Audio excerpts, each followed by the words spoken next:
let's talk about Luka.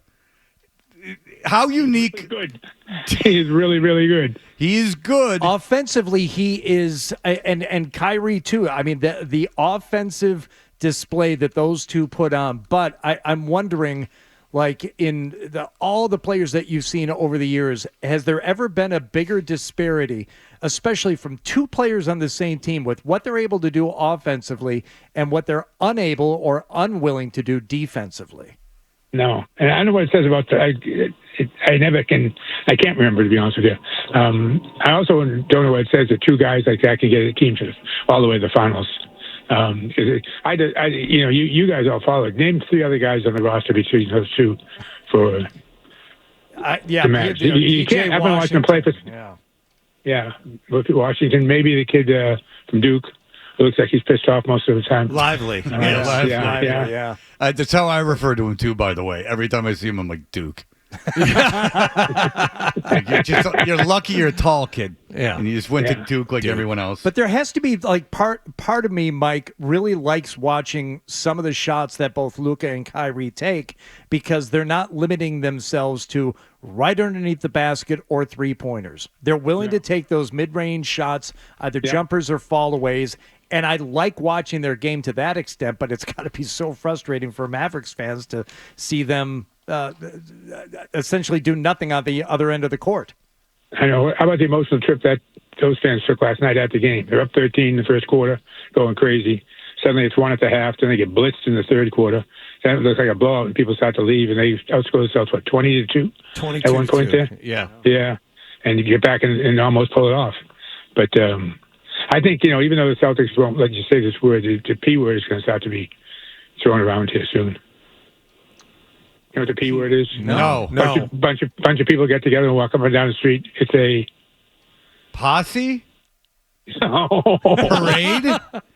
There you go. You don't want to jinx it. I thought posse too. I was like, why does he not want to say posse? No, he doesn't. He doesn't want to jinx it by saying exactly. Yeah. Yes. All right. Oh, you don't want to say that there will be a Title 18 parade. Up 3-0 in the series, Mike. You're afraid of a jinx at this point? I'm not, but if I say it, I'll get a phone call about 20 minutes from somebody in the Celtics front office going, "What are you doing talking about a P word?" Okay. So I'll let it go. Would you be in the P word if they have the P word? Yeah. Mike, will you be in the P word if they have the P word? I will be in the P word, yes. Yes. And you've been in a P word before, right? I was in the one in 2008, yeah, and then I was in one up in Holyoke over the 4th of July. You were in the Irish one. That's right. Yes, Ron, the Irish one. That was great. That was so much fun. That was unbelievable. Dan Johnsey, who got this award 2 years before I did, called me up right before I was going up. He said, "You're going to have the best time of your life. I know you don't think you are, but you are." And he was right. The time we showed up there, they made you feel like you're the most important person in the world. It was really a nice experience. And then there's a lot of I'm sorry. There's just a lot of unintended double entendre here talking about. I didn't mean it. P-word? Yeah, I didn't mean it, but that way. But it's just fortunate that it worked out that way. But Mike, because you're talking about the Irish parade that you did, and that was like the greatest honor that's like the greatest honor of your life. You talked about that so fondly. That's awesome. Yeah.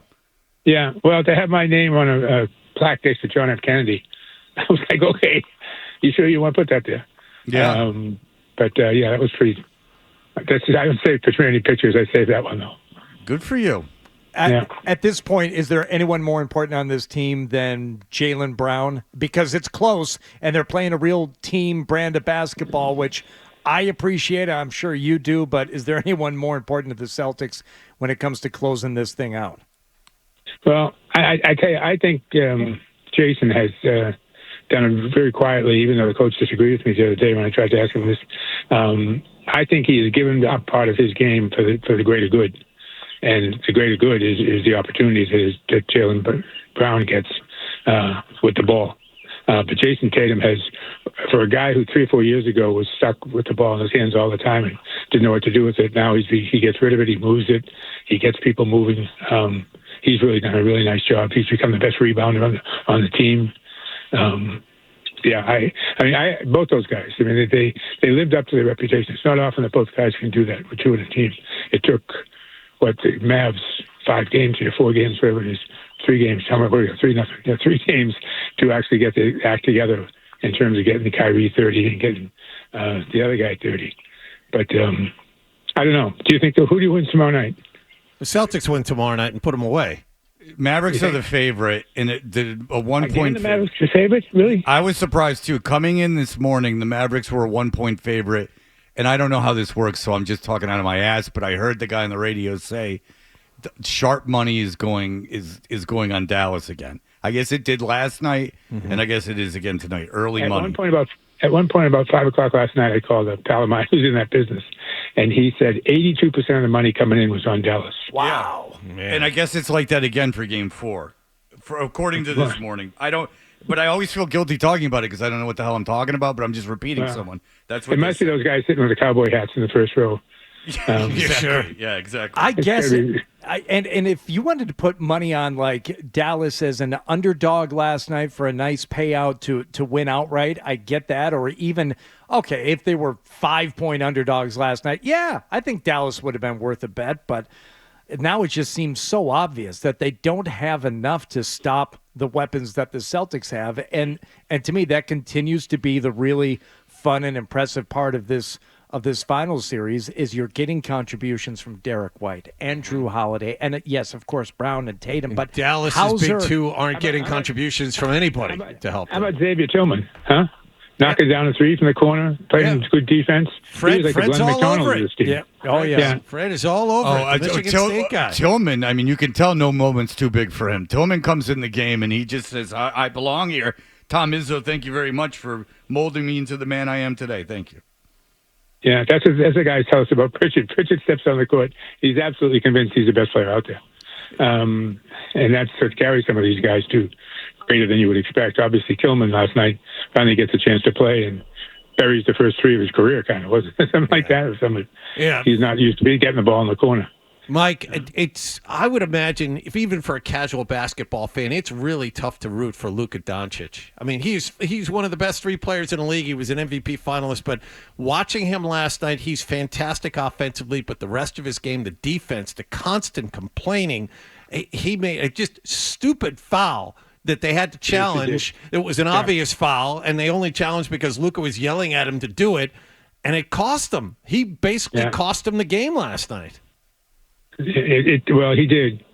I think they'll put up a fight tomorrow night. Now, whether they win or not, I don't know. They may fold again down the stretch, but I don't think Kyrie and he want to live in Dallas, having lost 4 straight, and get. That's a tough one to live down. If they get win tomorrow night and then lose the game 5, people say, okay, no big deal. But if you look down and you see 4-0 next to their name, you're like, wow, those guys must have been really bad. Yeah, and we saw it in the beginning of the game, and we saw it again, like what you mentioned, when there was the big comeback by Dallas. The Celtics do have the ability, as great as they've been playing, and look, they're going to win the championship and everything else.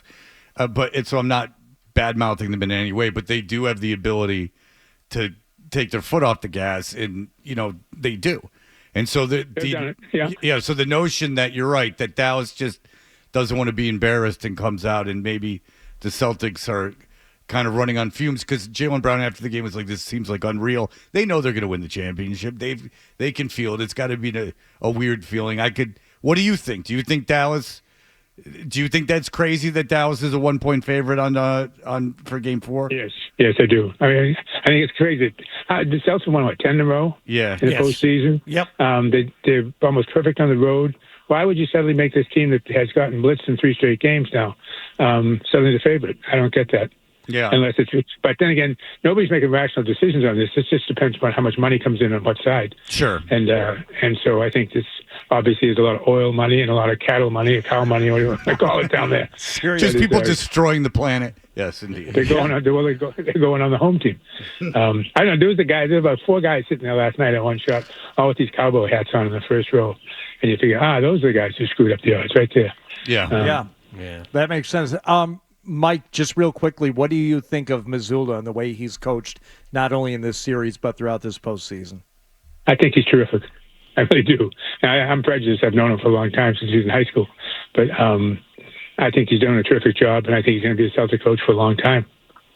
He's different, no question about it. He's different, but he's players play for him, and they like him. And he came up with some good out of timeouts. He's getting better and better with plays. I think Joe's around for a long time. Yeah, he's a made man now, and you're right. He's a big weirdo, and it was hard to adjust to him, but a championship makes that all better. I mean, it does. It really does. Yeah. And what more could you possibly? How could you rationalize letting this guy go? No, you can't, especially now when it seems like he's got a better feel for the game. He seems to not be put off by the He's part of the moment at reason all. they're winning. Yes. He's not a passenger. It's a team. I mean, that's right. There's different guys shining at different points in every game, and their defense as a whole is a team concept. And I think that, and I also bet you anything that Mazzulla relaxes a little bit in terms of like his dealings with people once they've got a championship, because it'll be so much more ingrained and so much more in place. Like, he doesn't have to worry about it anymore. He won't feel like he's always being challenged the way that he feels now. Maybe we'll relax on Washburn. I was just going to say his one-on-one with Gary's going to die down a little bit. Well, hopefully not, but maybe he will, because I do enjoy those. All right. When I look at a coach around the league and will he stay or will he go, I think the thing bottom comes down to how hard does the team play for him? And that's where Joe's teams, they go out and play hard. Celtics played hard throughout this entire series and throughout the playoffs, witness their record. So, there's not much to complain about. And soon we'll be able to say the P word with smiles on our faces. Right. All right. Well, Mike Gorman, we look forward to talking to you around that and everything else that's going on. Huh? I'll be like Adolfo. I'll go around to parade people. Yeah. You having a good time? What's going on here? Huh? Exactly. Just go find drunks at the parade. It will be hard. I don't know. I don't know how Some you do it. attractive women. How about that woman, huh? What was Doncic's last name? Dundee or something? Doncic. You said attractive women, so you think Dallas is coming back. All right, very good. All right, very good, Mike. Thank you so much for the time, my friend. We will talk to you soon. See you. Yeah, let's go play golf. See you. Absolutely, we will. We shall. I mean, the kid with the country club, he really wants to do it. He keeps saying it. All right, very good. I think we should ask Mike to get street audio for us. Absolutely, He kind of offered it up, so we might as well. Yeah. I mean, it will be funny. It'll be Mike Gorman. Oh, chop my balls off. Mike Gorman. Oh my God. Chop off my balls and go nuts. Yeah. I mean, that's exactly what they'll be saying. If you like that clip, check out more videos from Toucher and Hardy here. For more Celtics analysis and opinion, hit this playlist. And for all the latest from the Sports Hub, download the app at 985thesportshub.com.